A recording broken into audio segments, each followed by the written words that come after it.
Сәлем достар, баршаларыңызға бүгін сіздерге бір реттік әлеуметтік көмекке өтінім жіберуді көрсететін боламын. Менің арнама тіркеліп, лайк басып, комментарий жазып қолдау кетіңіздер. Алда сіздермен көптеген пайдалы видеолар бөлісетін боламын. Телефондарыңызбен немесе ноутбукпен осылай ЮГОВқа кіріп аласыздар. Төменгі жақта социальное обеспечение деген бөлім болады, соған кіресіздер осы жердегі.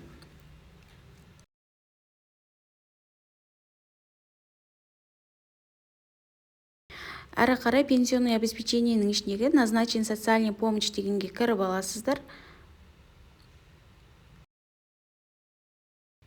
Заказать услугиді таңдайсыздар.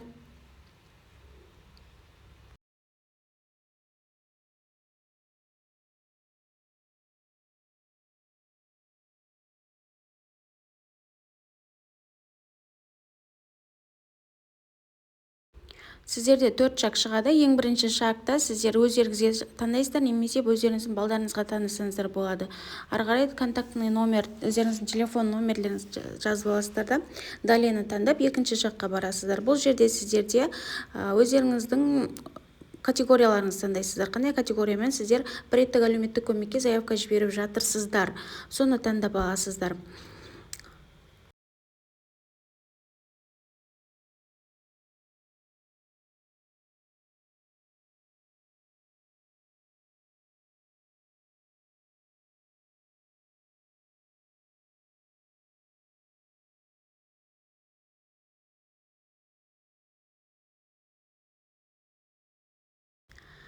Таңдап болғаннан кейін өздеріңіздің причиналарыңызға байланысты документтерді тіркеу керек болады. Егерде доходтарыңыз аз болып жатса, соған заявка жіберіп жатсаңыздар, доходтарыңызды жазып, файлдарыңызды тіркейсіздер. Үшінші шагта банк счеттарыңызды тіркейсіздер. Қай банкпен сіздерге түскен қалайсыздар, соны таңдап аласыздар.